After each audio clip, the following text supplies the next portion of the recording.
let's get started.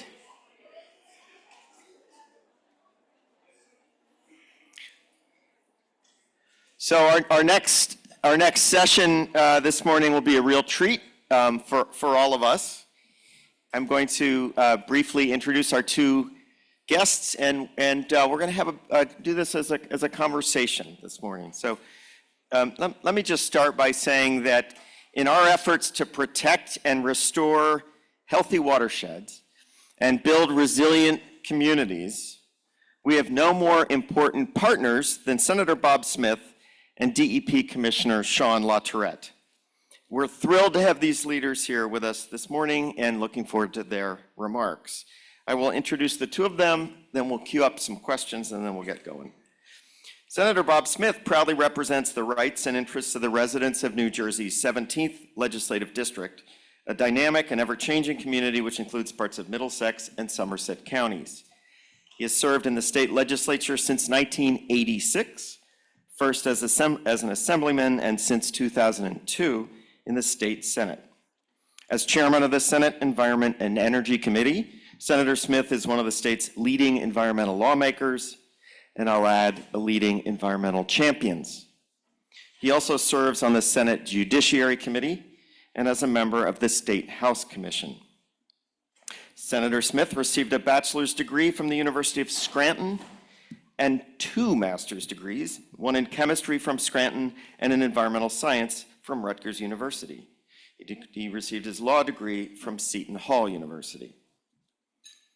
Commissioner Shawn LaTourette is responsible for formulating statewide environmental policy while directing programs that protect public health and ensure the quality of New Jersey's air, land, water, natural, and historic resources. A lawyer and policymaker with more than 20 years of experience in environmental protection, Commissioner LaTourette began his career defending victims of toxic exposure, including organizing and advocating for the needs of vulnerable New Jersey communities whose drinking water was contaminated by petrochemicals. He has served in executive roles and is a trusted advisor to governments, community and nonprofit organizations, and leaders in industry and infrastructure, while also litigating high-stakes lawsuits involving environmental, energy, and public health concerns. Commissioner LaTourette graduated magna cum laude from Rutgers University and earned his law degree summa cum laude from Rutgers Law School. So let's start with a round of applause for our two guest speakers.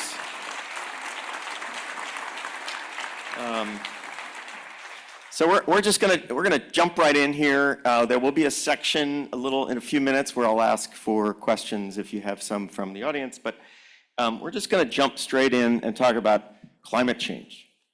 And these are, I'm gonna ask some generic questions and we'll just toss them over there, but obviously this is an issue that is a global, pressing, urgent, with great ramifications for people's livelihoods and their lives, for community infrastructure and all the rest. And you've both made it a very high priority. The last section, we talked a little bit about the inland flood protection rule that really for the first time sets our goals in perspective of the end of the century, which was just quite bold. But yet there's still so much more to do. So I'm just gonna start and ask you, what's top of mind for the two of you? What's on your agendas? What are you trying to get done as soon as possible on the climate crisis? Okay, thank you. First, thank you for the invitation. Secondly, just to get your day off to the right start, the end of the world is coming, and it's coming sooner than you think. And by the way, you're going to be frontline. Ada had 4 inches of rain falling in a very short number of hours. State was under water. 29 New Jerseyans died. That's a warm-up. The 3 weeks that you couldn't breathe last summer, just a warm-up. Okay, now that I have your attention, there's a chance we may make it. There's a chance you may see grandchildren, but it's getting less and less possible every day because we're not doing enough. 2023, among all of the accolades for that year, was the hottest year, as far as we know, in human history. Hottest year in 125,000 years, maybe longer. It's only getting hotter. All those protocols you heard about, international agreements, ain't happening. The only world leader, I think, who's actually made an attempt at it is President Biden with the IRA, which may be the biggest single piece of legislation that our Congress has ever passed. It's not just putting people to work, which is very good for politicians, but it's also providing the opportunity financially to start leveraging some of the things we already know are answers to climate change and trying to get them there. Now, in New Jersey, we're one state, we're not 50 states. Top of my agenda is, first item is to have us adopt in law the clean energy standard that Governor Murphy, who's a pretty green governor, adopted a year and a half ago, which is 100% renewable energy by 2035. Can we do it? You've all watched Bob the Builder. Can we do it? Yes, we can. Okay, we can do it. All right. Major problem, and we're studying this years and years and years and years. We almost start every Environment Committee meeting with something on speaker on global climate change. Our biggest problem in New Jersey is a grid. We have a grid that is held together by chewing gum and duct tape, and it really stinks. And that's the problem. Suppose we had that 11,000 megs of offshore wind, you wouldn't be able to get it around New Jersey. You know, you may get into one of the smaller distribution systems, but our grid is not up to snuff. And that's the fault of legislators, fault of BPU, fault of the administration, the ratepayer advocate, which is like a position that should, well, when we're all underwater, we're not going to have nice things to say about the position, not the person. Mr. Lippman's a very fine man, but nobody's looking at the long term. Nobody's having, when a utility comes in for a rate case, having them invest in the grid so they can connect. We have super interconnection problems. And we now have industry catching on. We're incentivizing them to put solar on the roofs. We're requiring that they put EV chargers on their property. If you have a grid that doesn't work, none of that is going to work. So number one on the hit parade, adopt the clean energy standard. Number two on the hit parade, put together a package to start bringing our state of New Jersey grid to the point where it'll actually work for us so that we maybe have a chance as a species to survive. So we were going to have a joint hearing, Assembly Telecommunications, which has the jurisdiction on the Assembly side, and the Senate Environment Committee on March the 11th. All are welcome to attend, and there's not even a registration fee. And but that's the single, you know, if I got those two passed in this term, I would be very happy. Are there other things we got to do? Yeah, millions, but you know what? I don't want to be a microphone pig. So let me turn the microphone over to the commissioner, and I'm sure he's got a huge plan. And thank you, by the way, for the new flood hazard rules and the new stormwater rules, because it all helps.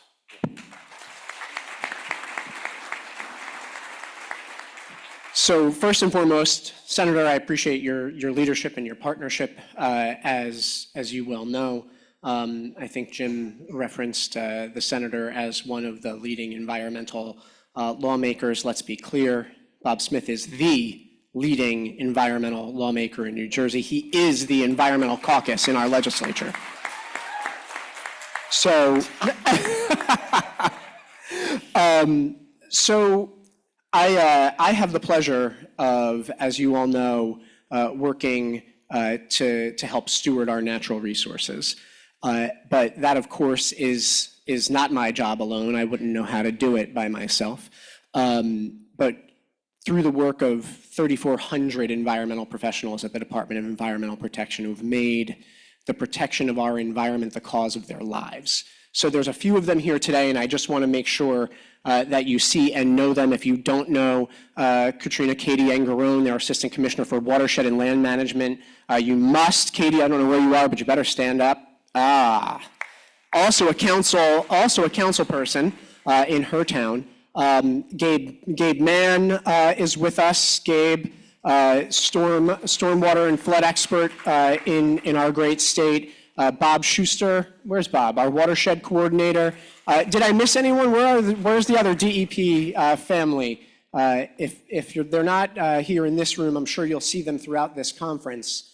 So we have often the really hard work of diving into the weeds of the mission that Senator Smith and his colleagues in the legislature and our governor, Phil Murphy, send us upon. And so my focus tends to get really granular, and I'll try not to bore you with that, but there's two immediate priorities that I think are relevant and important for this particular audience. And it's not just because my personal and professional passions are water policy and climate resilience, but the two most immediate goalposts for us are the release of our new statewide water supply plan, which you will all see on Monday. And I ask, if I can, for your engagement, for your thoughtfulness, because we're putting that out for public review and comment and feedback, right? Because the water supply plan is meant to be a guiding force for water supply managers all across the state, public and private. And the last time that there was a major update to the water supply plan was during a time when the DEP could not use, according to On High, the phrase climate change. So you can imagine that this plan will be significant, right? And it's going to prescribe, or I shouldn't say prescribe, that's his job, right? But it's going to lay out what we think the roadmap is to a clean, reliable, secure, healthy water supply in the state of New Jersey, because we have a lot of challenges. We have plentiful water quantity, right? But we have real problems moving it around. Problems that folks haven't paid enough attention to. It's not unlike that grid held together by duct tape and chewing gum that the senator mentioned. So too is our water infrastructure. And we must take a better, more forceful, more thoughtful approach to its long-term management. Right? When the pipes and the sewer treatment systems and the water treatment systems are out of view, they're often out of mind. They're often out of budgets. We cannot let them be, or else we will be confronted, as we were in recent years, with a multiplicity of water supply emergencies that we struggle to manage. Right, the summer before last, a 9-mile harmful algal bloom that infected the Millstone River, threatening one of our most major water supply intakes in the state. Right, that is climate-fueled circumstances. It's also pollution-fueled, obviously. Right, the occurrence of too much nutrient runoff through our watersheds. But these circumstances and many others, the aging nature of our water infrastructure, right? In a way, nobody's fault. It's just the age of America's bones, and they're failing, right? We have to bring to bear the resources consistently. Now, thankfully, under Governor Murphy's leadership and with Senator Smith's support, we've seen consistent year-over-year water infrastructure investment by the state from our general fund in the state budget. That is critical, right? It helps us to leverage what's available under the state revolving funds and from the federal government, but we've got real constraints to work with. That's deeply important to us to execute upon the many recommendations and policy supports that you'll see in the statewide water supply plan, and we can talk more about. Now, another first order of priority, the senator mentioned the inland flood protection rule, so too did Jim. I want to just take everybody back to the year 2020, before COVID. I know it was all awful. In January of 2020, Governor Murphy signed Executive Order 100 that told the DEP to integrate climate change into all we do. Yeah, easy. Yeah, done. We didn't get to say it for many, many years, but we're going to just make it part of everything immediately. We undertook one of the most significant regulatory reform initiatives that the Department of Environmental Protection has ever seen in its history. And that's called the Resilient Environments and Landscapes Reform. Real, because climate change is real. It's here, it's now, and we have to face it head on. And so through this, thank you. So through this reform, we integrate the considerations of sea level rise, of chronic inundation. When we talk about the Inland Flood Protection Rule, in response to Ida, we pulled that out of the real package, which amends all of our water and land resource protection rules in DEP to promote better watershed, more holistic watershed management. We must get that across the line. It's ready. We got to get it into the register, get it out to public comment. It's a significant rulemaking, but it will help us respond to coastal flood risk, just like the inland flood rule has done, accounting for New Jersey's really serious risk of sea level rise, the drowning of our coastal wetlands, the need for resilience and adaptation measures across the board, better protection of headwaters, better protection of source waters, better protection of riparian areas and their need for mitigation, right? Because those areas, the trees whose roots literally hold together the riverbanks and prevent flooding, they need our good care, right? Not just because we love the trees, but we love the people who the trees protect. And that is a critical, critical piece of rulemaking. And it's going to be a major focus for the rest of this year. But those are my first two priorities in this space. Thank you both. I want to, yes. Get ready on Monday is what I'm hearing. First announcement. Oh, yes, Monday, statewide water supply plan. Out in draft form. So I want to dig in a little bit more on stormwater in particular. One of the realities we know is that this state was largely developed long before we had environmental regulations, certainly no stormwater rules, right? Another reality is much of the development to come will be redevelopment of already developed landscapes, correct? I think we're all together on this. Now, DEP, under your leadership, your encouragement and urging by the legislature, has improved the stormwater rules substantially as they apply to new developments. But the problem is still, so much of the problem is still generated from the old development. So when will we see stormwater mitigation requirements enacted on redevelopment projects and not just new development projects? That's real, right? Your concern is real. So that reform is in resilient environments and landscapes. The redevelopment exemption is removed. All right? Now some may say that this is deeply problematic. Some may say this is going to make it impossible to develop in the state of New Jersey, right? Look, this is the conventional reaction we hear to environmental policy across the board, right? I recently became a law professor, and I teach climate law and policy and environmental justice at Rutgers Law School.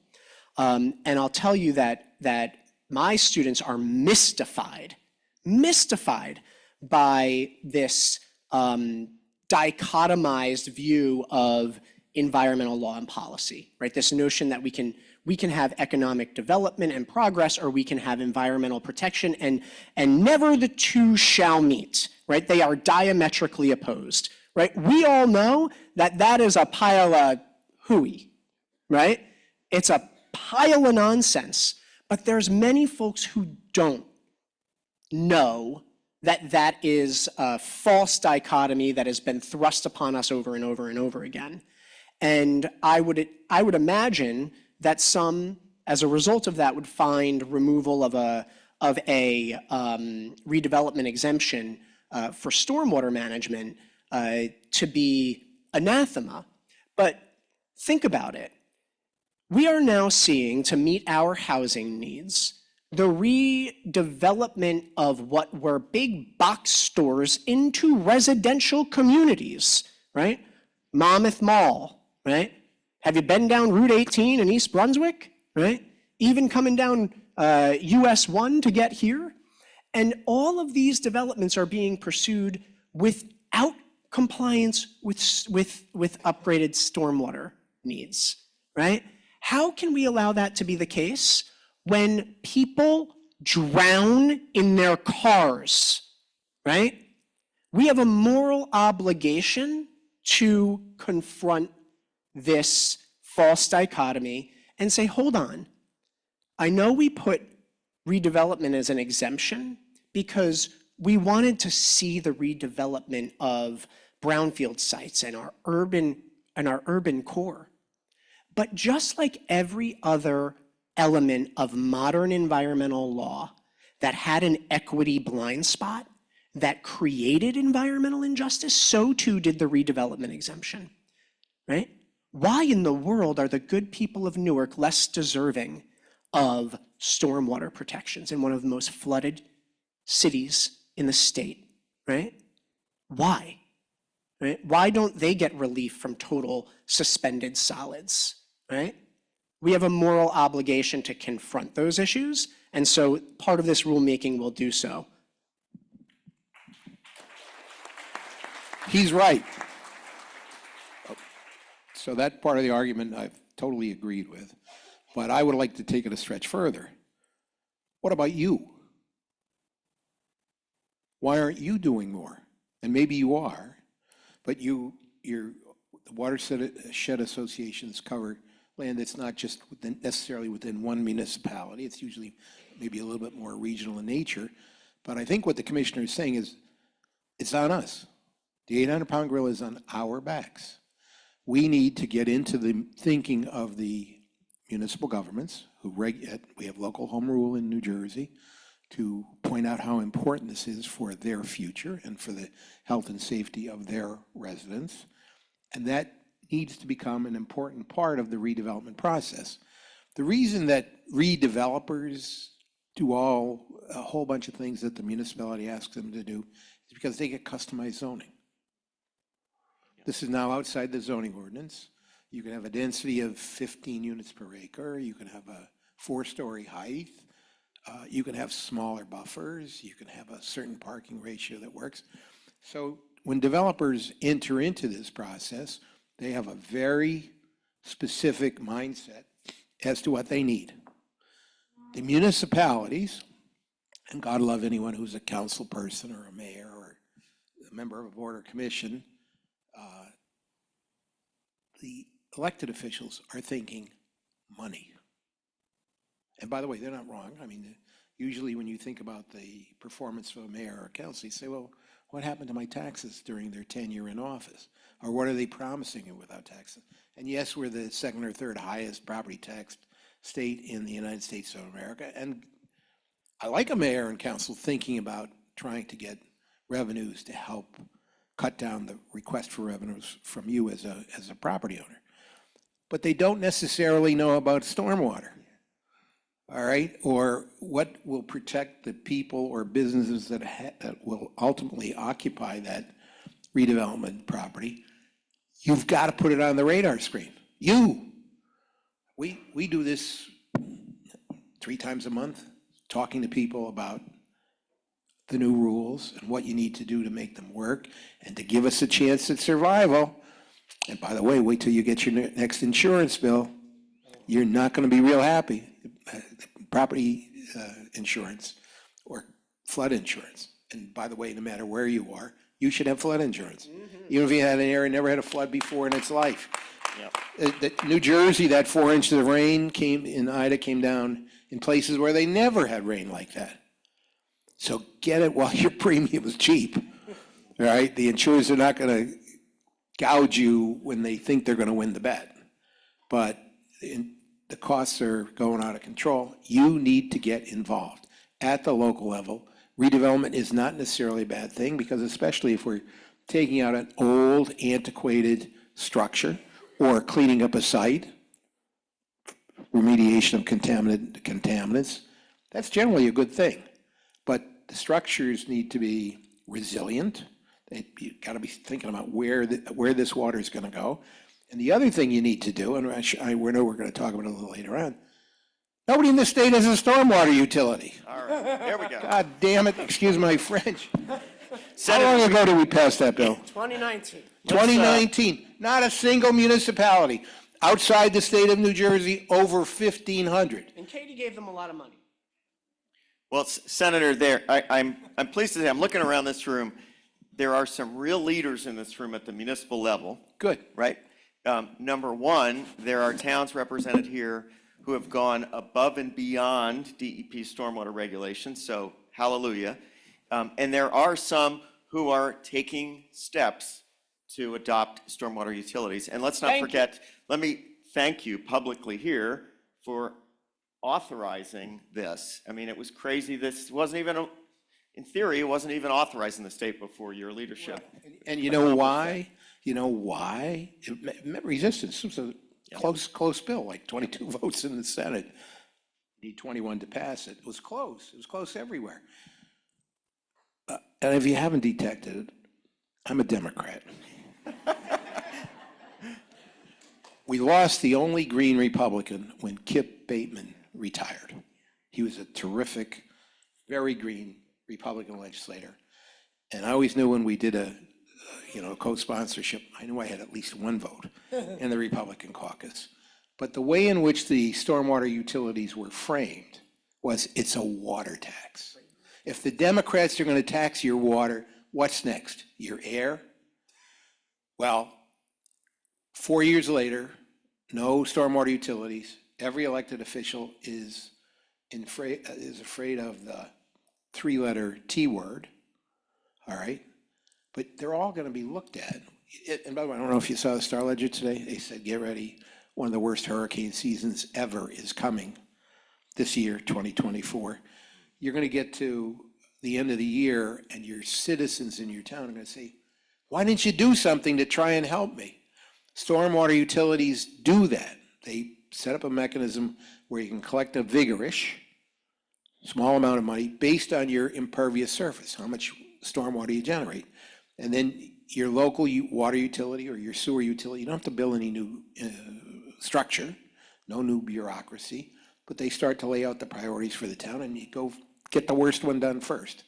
And then the next one you get second. So you set up a priority list, and with the VIG, think shopping centers, I used to love them a lot. I don't even think I go to a shopping center anymore, but huge parking lots, the same for industrial facilities. They generate massive amounts of stormwater. And as was pointed out, a lot of the development in New Jersey occurred before 2024 or 2023. That's why we have so many homes in floodplains and other stuff. But the bottom line is that the technology associated with stormwater has changed, and the climate change threat is no longer a threat, it's here. So best thing you can, it's not just about Smith and LaTourette doing something, you gotta do something. Why don't you all, when you get back to your town, call for a meeting with the mayor. Say, Mayor, why don't we have a stormwater utility? The world's coming to an end and you're not doing stormwater utilities? What's wrong with you? And to the council and to your local environmental commission. The Association of New Jersey Environmental Commissions is the reason why we got the single use plastic bag ban bill passed. I don't know if they're out there, but they should be in watershed associations for sure. But what they did was to aggravate, I shouldn't say that, inform, make sure that this was on the front of the agenda. And right now, with the stuff that's coming, our towns need to be more ready than they are now. And I should say the same thing too for your watersheds. Have you guys thought about what an additional 4 inches of rain in 6 hours is going to do for you? Have you looked at your watershed to see if there are any improvements or added land or whatever that's needed on your part to mitigate the impact of these floods? So don't just listen to us. Go out and do something.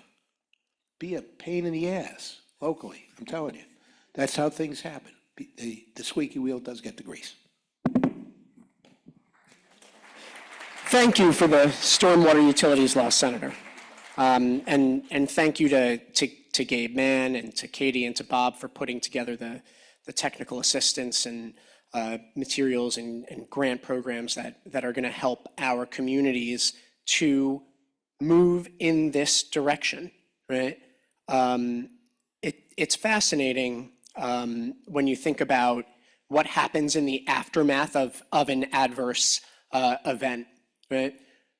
In the aftermath of a storm like Ida, or even an excessive rain event that is not the remnant of a tropical depression. And there's flooding, and there's debris concerns, and there are folks who are put out their homes. The DEP gets walloped with calls from mayors and legislators. What the hell are you guys doing to help us? Can you get out here and do X? Can you get out here and do Y? Right? If your attention to sound watershed management, sound stormwater planning and investment is only on your radar after the bad thing happens, well, you've missed the opportunity. You're far too late to the game, right? So after that adverse event, when it's fresh in everybody's minds, let's recommit to the work and get something moving so that the next time it's a little less painful, and the time after that it's a little less painful, and eventually we get to the point where maybe it's not so painful. I don't see that follow through, not really. I see the demand that the state step in and do something after the DEP is told, go away, you pain in the tail tree huggers. We don't want to do your stormwater rules. But we've got to remind folks, number one, that the job of the senator, of the DEP, it's to think longer than everyone else. We knew that was going to happen to your community, and we tried to tell you, right?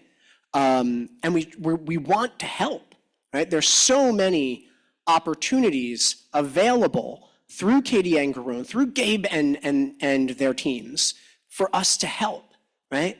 But it does require, what the senator pointed out, that local action, right? That pressure upon those who may not know what you know, right?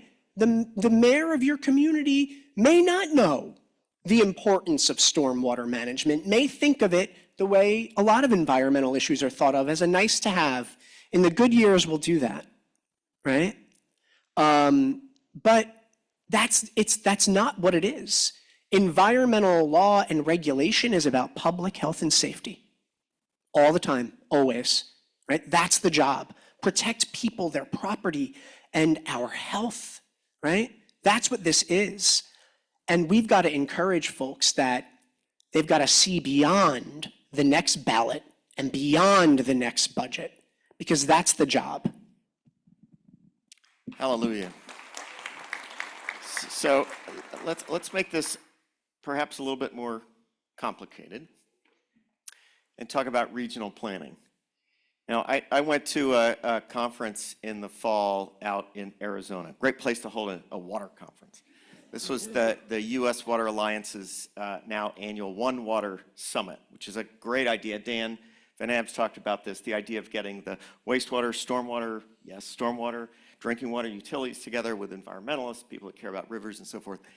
And there was a session on regional planning. And there, this was a more rural part of the country, in rural California, but they were thinking regionally, and some of the towns in the lower parts of the watershed were helping fund reintroduction programs of beavers into the upper reaches of the watersheds to hold the water up high to reduce the flooding down low. Now that's creativity.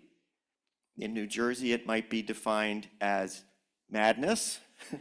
But the idea of thinking across municipal boundaries is challenging. Now, particularly when it comes to the new requirements under the MS4 program, where towns are required to do watershed improvement plans. We believe very strongly that those are most effectively done and most efficiently done, or will be so, with a regional approach within watersheds. And we're starting to see some progress. We've been convening meetings with all of the towns in the Stony Brook watershed for a start, the 6 towns there. So how do we incentivize these more regional approach? There have to be cost savings there, and they have to be more effective solutions in doing so. But how do the two leading policymakers in the state, how can we advance that concept? The good news or the bad news? You're the good news. I'm the bad news. And I in my prior life, or earlier in my life, I was a mayor for 6 years. All right, terrific town, Piscataway, New Jersey. And I have to tell you something about mayors and council people. They're some of the best and nicest and most honest and thoughtful people in the world. But don't you touch my land use decisions. Mayor, council, planning board, zoning board of a town. We're not real thrilled with anybody telling us what to do. So, for example, I did a bill making a solar facility an inherently beneficial use, saving the planet. And it became the law. And now in a proceeding where somebody's trying to get a use variance to allow solar panels, because solar farms are not necessarily permitted uses. Once it's inherently beneficial, 95% of the proofs are done. But you should have seen the mail I got on it. And you should see the mail I'm getting on it still today, because mayors and council people say, how can we really represent the people in our town if we don't have the final say? War story. Steve Sweeney's the Senate president. Somewhere in South Jersey, a huge, I'm talking not big, huge warehouse distribution facility gets approved. And mayors from everywhere start screaming, especially smaller town mayors, we're going to get all the traffic, we're going to get none of the taxes. We hate this idea. So Sweeney put forward a bill that would require adjacent towns to be part of the planning process, regional planning to a very limited extent. The Regional Plan Association, we're all for it. 567 mayors, that's all the towns we have in New Jersey, all opposed to it. All right, and my good friend John McCormick, the mayor of Woodbridge, said, I'm not going to let Dunellen decide what works in my town or not. Dunellen is this big, very nice little town. And that's the hurdle you're going to have.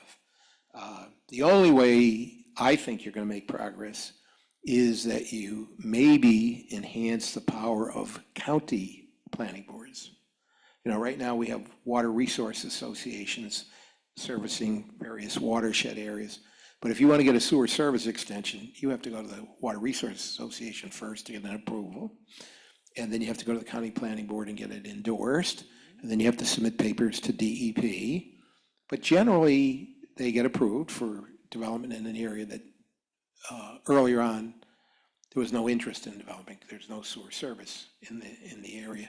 But I think the way you get to what you want to do, maybe, is to see if you can get some additional planning review powers to the county planning boards.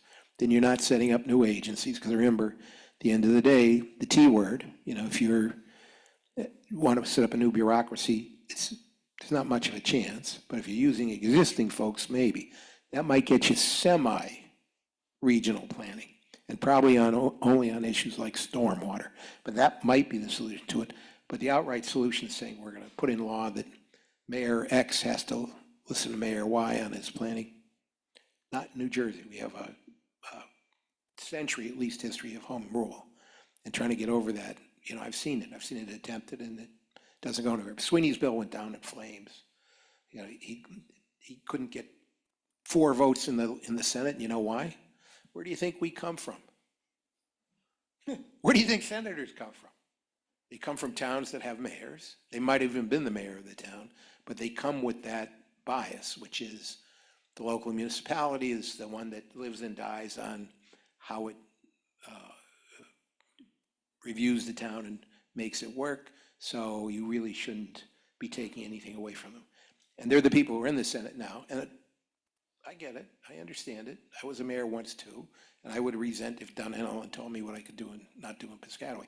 So I don't think you're gonna be able to get beyond home rule, at least not in our lifetime. Maybe if there is a next generation, maybe in the next generation, but you might be better off trying to get county planning boards made stronger, especially on stormwater. Commissioner, how about some better news than that? Well, No, but in the context in particular of the watershed improvements plans that towns are required, which to identify measures that can be taken to restore clean water, right? There have to be more restoration projects implemented across the board. Does it make sense to do some of those or all of those with a regional concept instead of course it does. I mean, look, this is a no-brainer, right? It's a no-brainer to my mind that regionalization is the answer to many of our ills in this space, right? In the broader water resource management space, but in a lot of other spaces too, right? Who loves their high taxes in their town? Please raise your hands. Right? So right, like I'm the national chair for infrastructure among all these state environment secretaries in the country, right? And this issue vexes every part of the country, right? Yes, New Jersey is particularly unique for its tiny size to have 565, oh, we got rid of 2, that's good. 565 municipalities, all with their own unique approach to their communities. And look, we all appreciate that, right? Community input, community need and desire, we center that in the work that we do at DEP, but there's a difference between community and parochial local governmental behavior, right? There's a big difference between those two things. And so if what we want to do is truly meet the moment of our water quality and supply needs and challenges, right? If we want to better improve our management of natural and open spaces in the service of those environmental features, as well we should, you have to think regionally, because that's the way that you're going to score the most gains. That's the way that you're going to best utilize a scarce number of resources. Now, I could sit here and say that to groups like this over and over and over again every year, every few months, and I do. It doesn't change anything. This is a hearts and minds issue.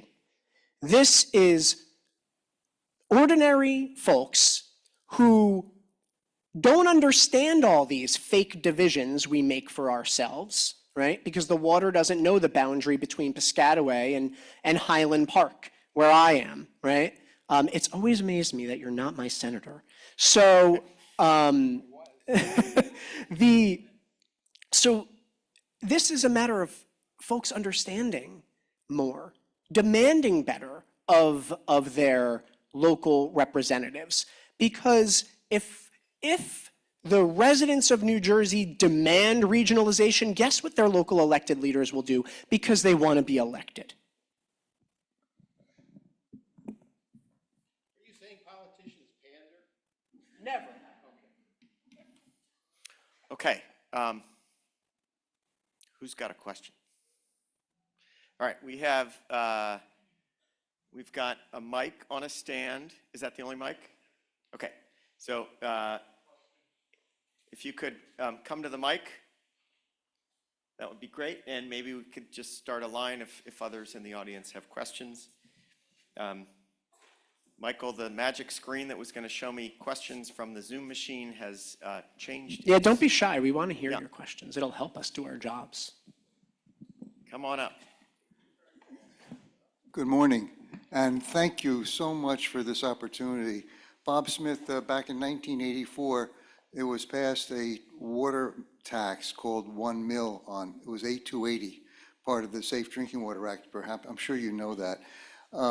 And if there's a mechanism to fund the things that Dan Van Abs was talking about, I would hope that the experience of implementing that A280 water tax became something that we could think about and talk about, because it is the opening gambit to kind of unify the state's approach towards water protection through standards, water protection through education, water protection through state government on a regional basis.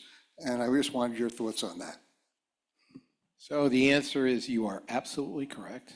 A water tax would provide the money that's necessary to improve our infrastructure for water, probably even wastewater, which is sorely needed. We haven't gotten to PFAS yet, but we'll get to that. And plastics, we haven't gotten to that yet. But you do need a source of money. And what again, I don't like to be such a downer.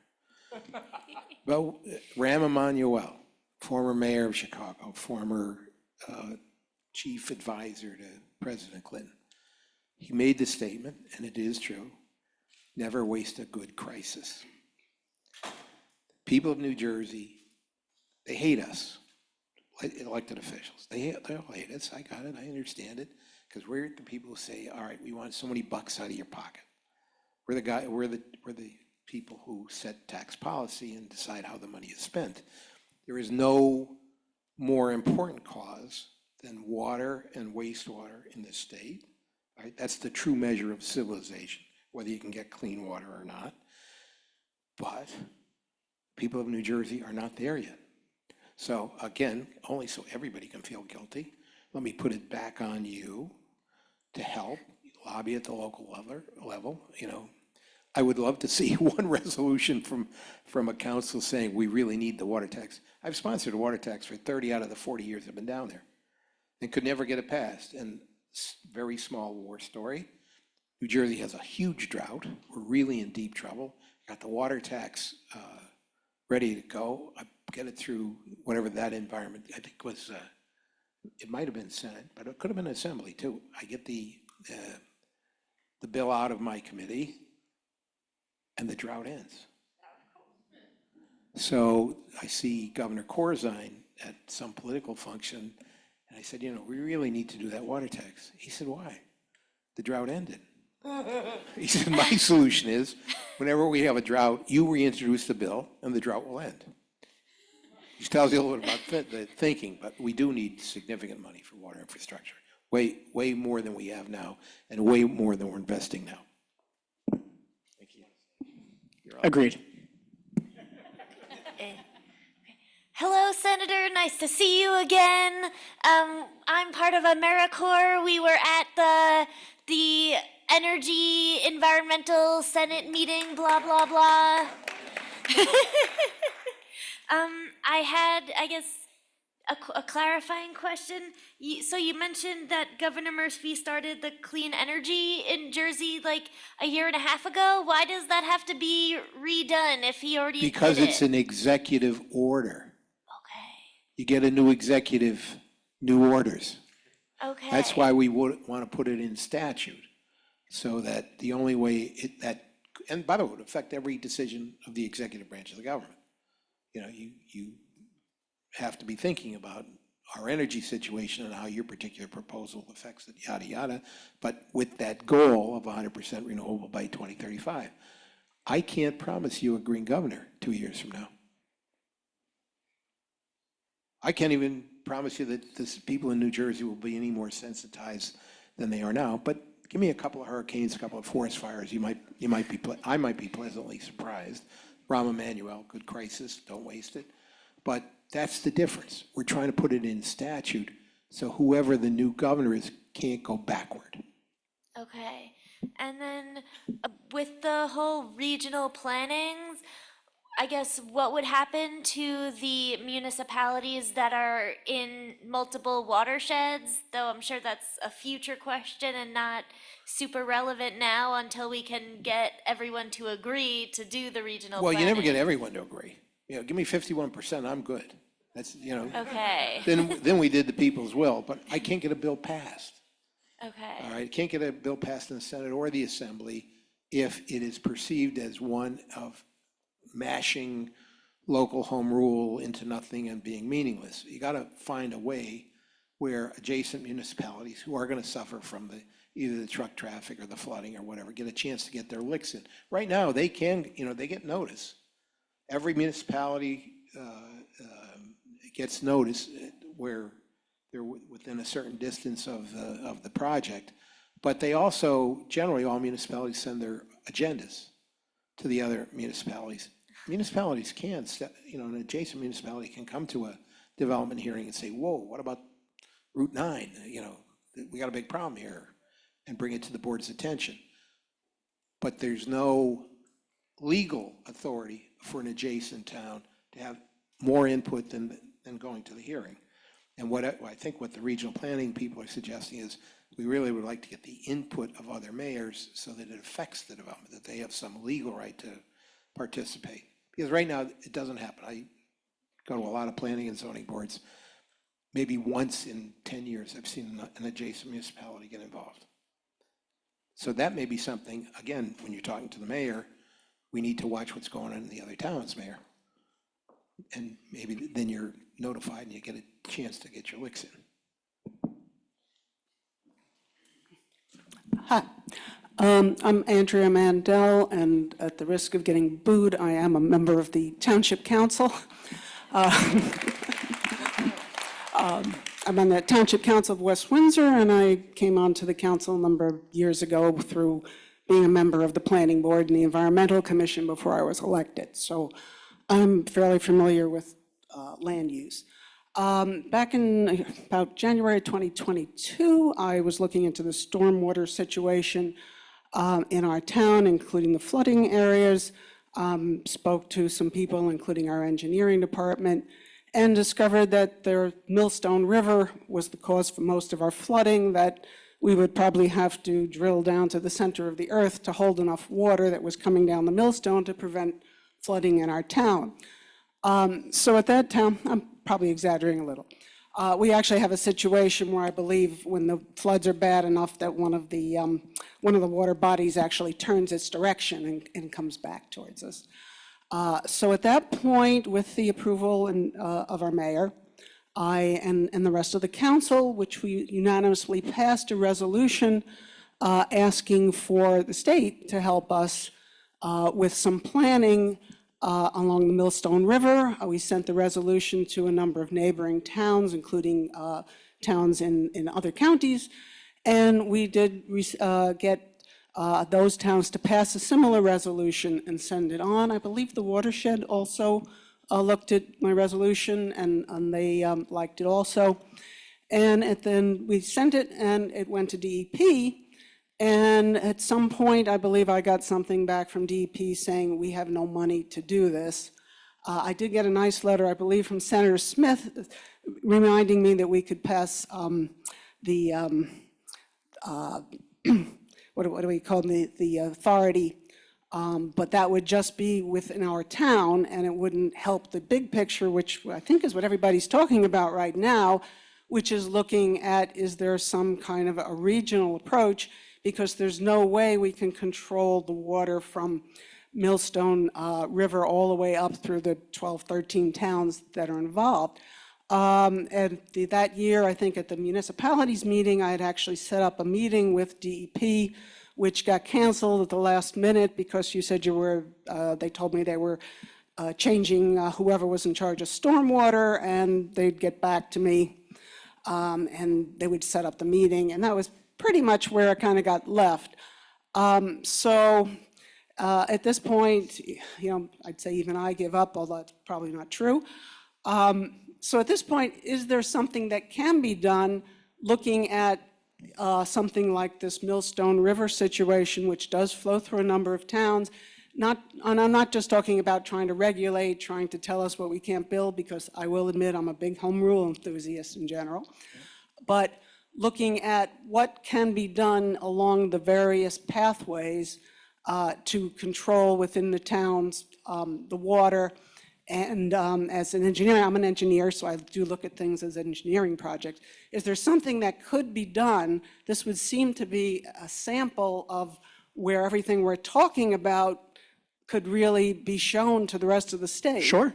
And so if anybody has anything they could give me or any idea of setting something up, I'd appreciate it. So first of all, thank you, and I'm sorry that you didn't get whatever audience you requested. We'll make sure that you do. So feel free to. There's a woman right there raising her hand right behind you. Introduce yourself. That's Katie Angarone, Assistant Commissioner for Watershed Land Management at DEP. First thing that I want to remark upon with what you're saying about the Millstone River and digging to the center of the earth, I want to be really clear about something.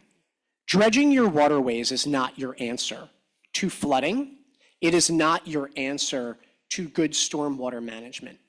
What we want to do more of, right, the collective we, what we should do more of in order to combat flooding is managing the water where it falls. Now, this is the proposition of stormwater management, of improved standards and stormwater, both quantity and quality controls in the course of both new and redevelopment, right? That can sometimes cause consternation to home rule enthusiasts, right? Because, oh my goodness, if we have to take land away, which it's not a thing, but this is the way folks think about it sometimes, from this development, then there'll be less development, it's less of a rate base, and because we're gonna spend too much space and money managing the water.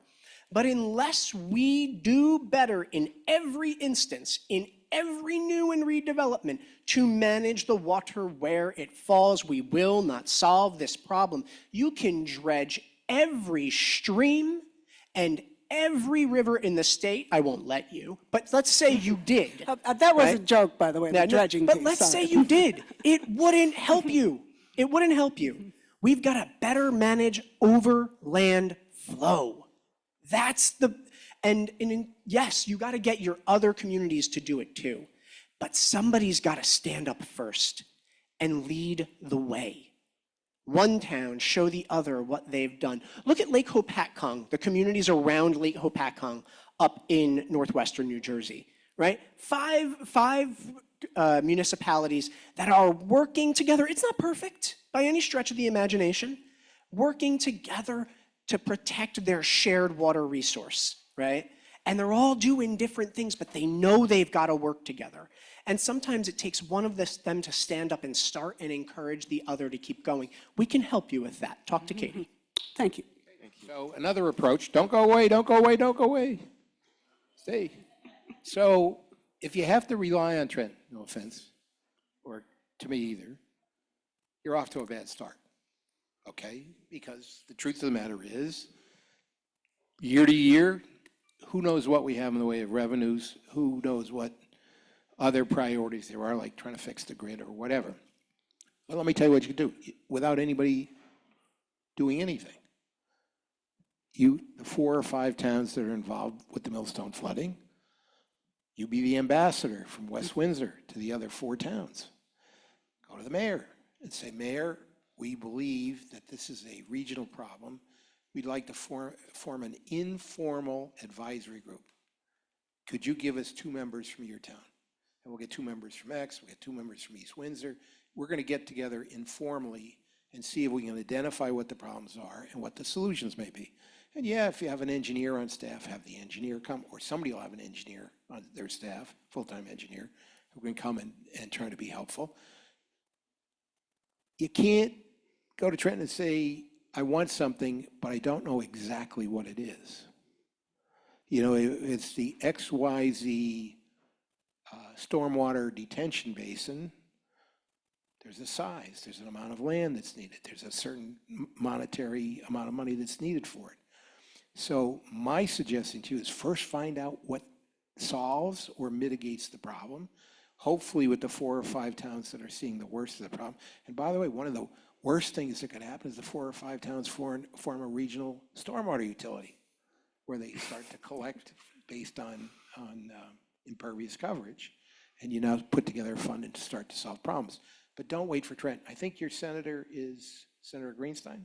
No, but we over several regions. So next door to us is Senator Greenstein, Senator Turner's in our area. I think she So, supported listen, us also. Senators She's- get to be senators because they were pains in the ass.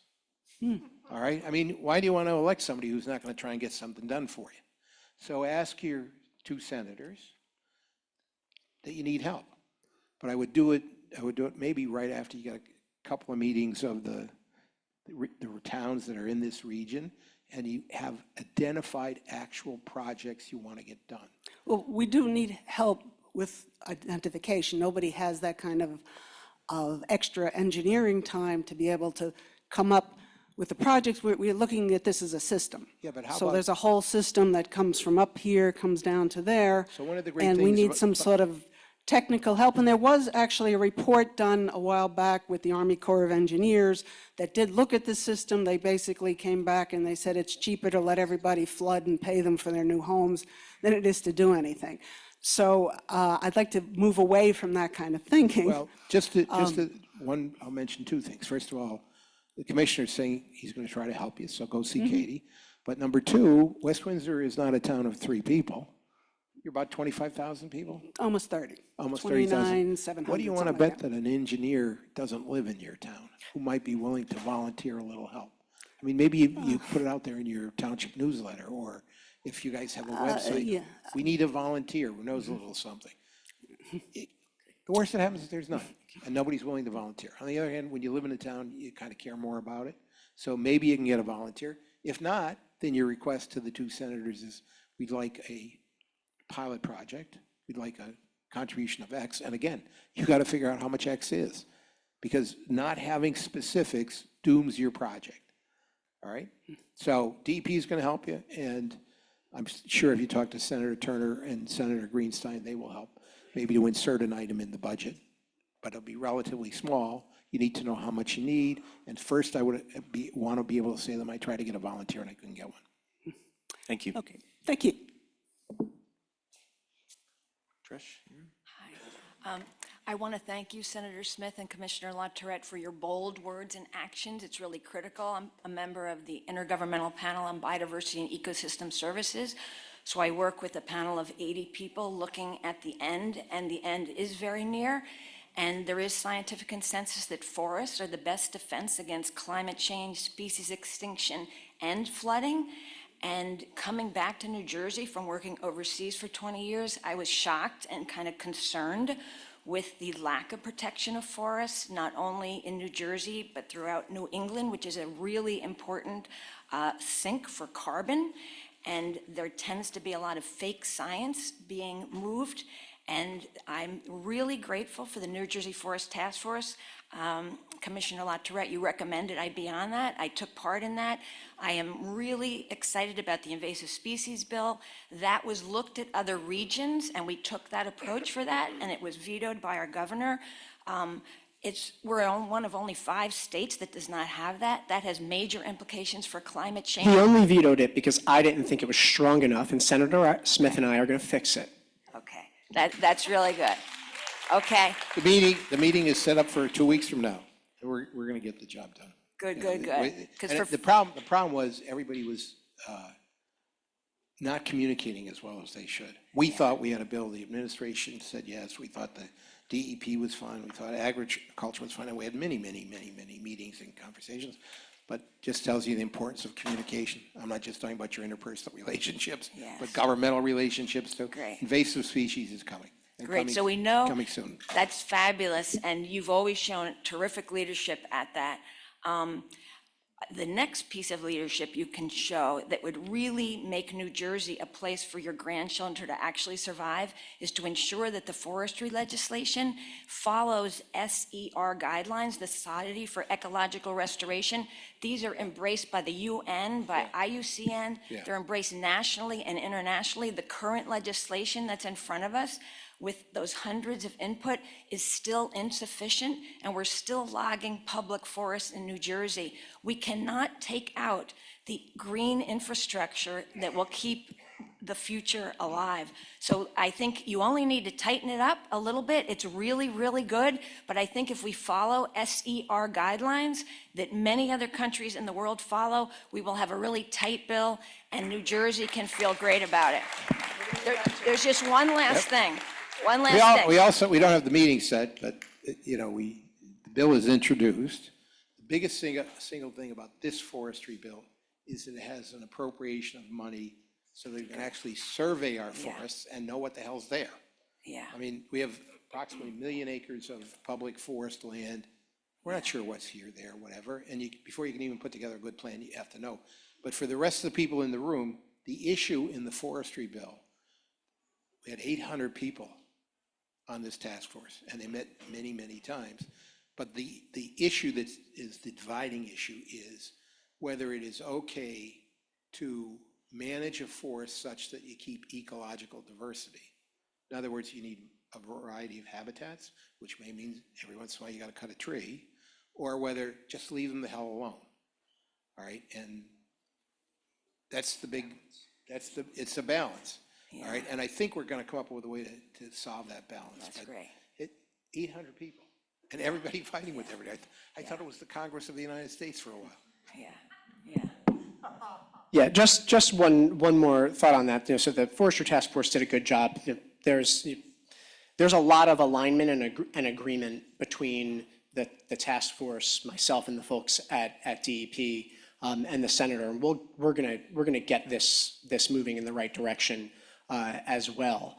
One thing I want to make sure of in this conversation, though, not unlike the conversation about regionalization, the real hearts and minds work that needs to occur.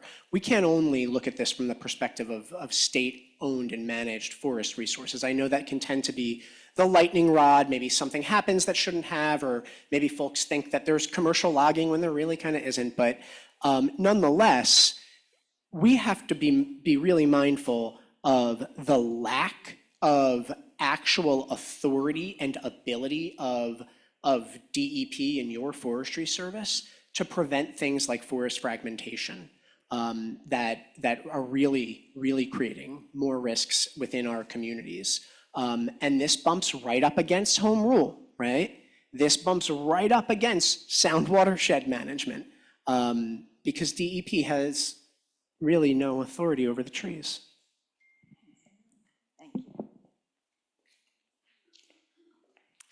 Good morning. My name is Erica Phillips. I'm a county planner. I'm the planner for environmental and resiliency at Somerset County. And thank you both for being on this panel.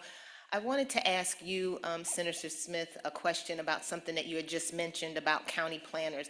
And I wanted to know if you could elaborate a bit more about what you think are some things that the county planning board could do to, I guess, basically do more with management of stormwater. I guess I feel as a county planner, I do also land development, and so I see a lot of the projects that come in, and I wonder, like, what more, in your opinion, like in a perfect world, what would you say that county planning boards could do? Because I look at cases when they come in, and then when I have my environmental hat, I have to look at it from a different vantage point. So I just wondered what you think county planners could do, or what the role is, how can it be stronger, or what are some of your suggestions that you think could happen? So I don't want to answer for the senator, but I think part of what the issue is when we're talking about regionalization and the difference between the municipal planning and the county planning, it's just the nature of the way that we do this. Our development pattern, one postage stamp at a time, right? We're not looking at the whole page of stamps. We're certainly not looking at the whole book. And the question, I think, is what more could counties do if they're empowered to it all, which, beyond my area of expertise, to better facilitate within their jurisdiction, looking at the whole page, right? And maybe one day looking at the whole book. There's one place, though, where county governments can really lean in, and that's with respect to their own transportation related endeavors, right? The county roads, county facilities to promote more focus on stormwater management, going above and beyond what the rules require, leaning into green infrastructure from a county perspective. Like some counties are moving in this direction, but you have to really want to, because the baseline requirements, that ultimately flow from, federal or state transportation rules wouldn't require you to, right? So it's about a paradigm shift, a voluntary one, right? What can you do to better facilitate these improvements to a watershed and to flood risk, because it's a policy of your county? A suggestion, as you know, counties get, every application for development has to go to the local government, primary reviewing authority, and then to the county government. Every application. When it goes to the county, it can be exempt from review, but it's at least got into their inbox and looked at, and they said, this is not something we cover. The current rules are that you have to be on a county roadway for there to be major jurisdiction, and you have to affect a downstream drainage facility. And those are the two reasons that the county gets a bigger say in what's going on. If you're looking for regional input, I don't think the local government is the right place to have it, and because then it's the mayor of Dunellen coming into the planning board of Piscataway and nothing but hard feelings, and who knows, maybe they're politically on the opposite sides. County planning board is apolitical, except whatever your county is, there's that bent or slant to it. But the degree of which you want to have review, or which you want to have review, you got to agitate for it. For the mayors, it's the League of Municipalities and the Conference of Mayors. They have two statewide organizations. When legislators get a letter from them saying, we need to do this, it has a lot of weight. For counties, it's the New Jersey Association of Counties, NJDEP. And I would suggest the Water Association send a diplomatic group to the New Jersey Association of Counties and say, we think there needs to be a more regional look at planning in the state. Would you, the counties, find that attractive addition, in addition to your existing duties? If you can get them to say, we need to have greater review of stormwater, or we need a greater review of flood hazard, or whatever it is that you think will help, and everybody in this room who's in a watershed should let this lady know what they think the regional input should be. You get the Association of Counties to say, yeah, we'd like to do that. We think we're in the best position to do it, and they really are. It's a level of government high, above municipal, and it can look at the bigger picture. The municipalities, they have to look at who's the next door neighbor, and really not an awful lot. They have a lot to do, but the local view, there should be more than just a local view on planning and zoning. So you need to figure out what you want. I don't know exactly what it is. I know the process well, but I don't know exactly what it would be.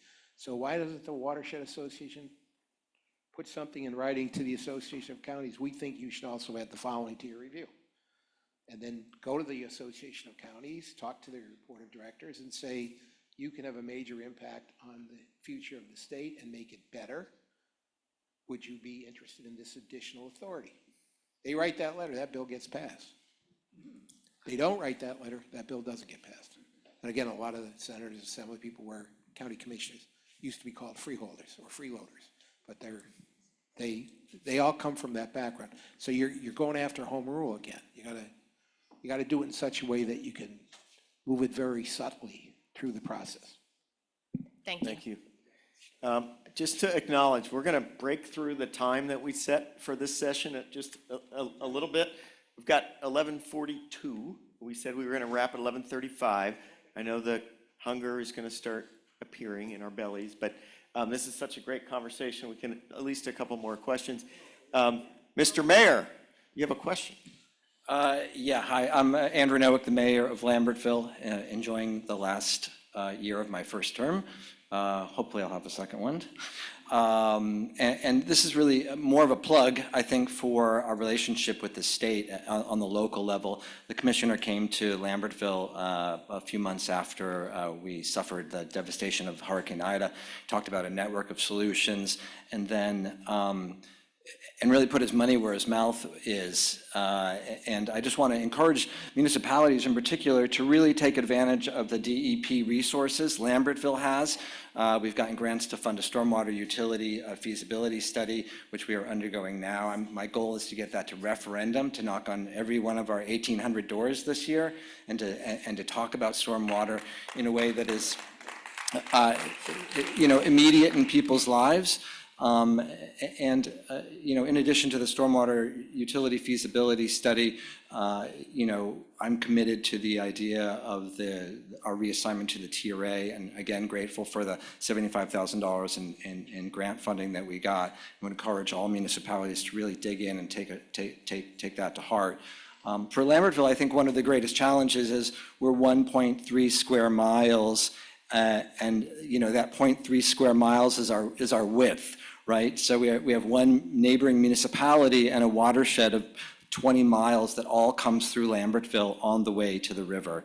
So that's a problem for us. And when I think about like a watershed improvement plan, for example, I can't even begin to kind of comprehend what that looks like, because most of the water is only in Lambertville for 15 minutes or half an hour. And how do we responsibly kind of look at the impact of its passage through our community in terms of clean, keeping it clean and keeping it protected and keeping our infrastructure safe and all of these things.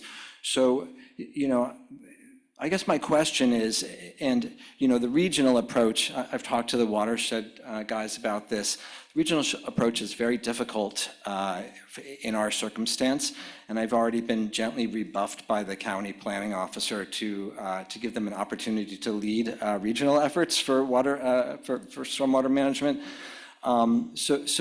Senator, you made a great point, and maybe we need to press more for assistance at the state level to encourage county participation and county leadership in this, because just managing all of our stormwater issues in Lambertville and trying to ensure compliance of the TRA permit. I personally mapped all of the stormwater inlets over the course of the summer, which gave me a great sense of where our issues are.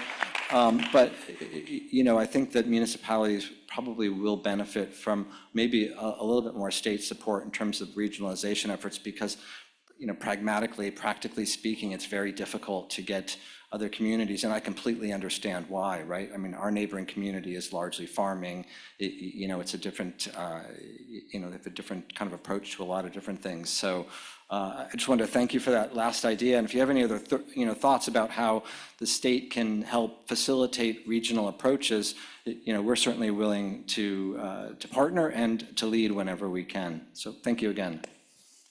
Number one, kudos, Mayor. You have been an exemplar partner, and we appreciate your also being such a great ambassador.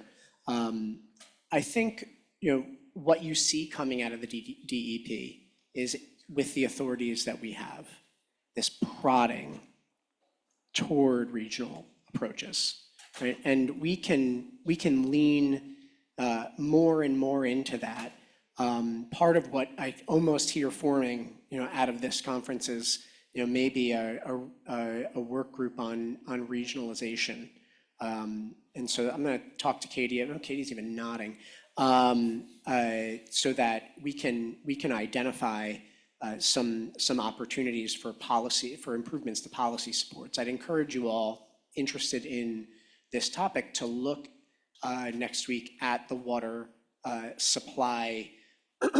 at the statewide water supply plan, and perhaps some of your feedback is around regionalization, and maybe one of those recommendations that we move forward is this is potentially a work group to provide the center with some options, in the years ahead.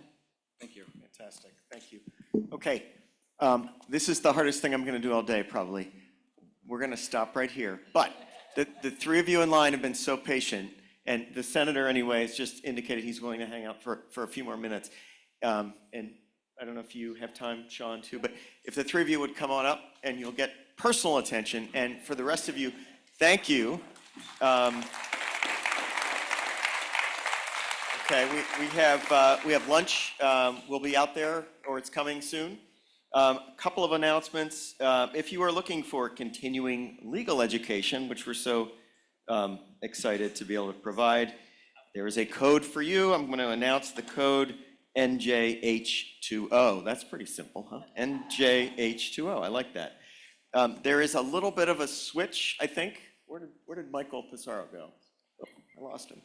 I think a couple of the sessions are getting switched this afternoon.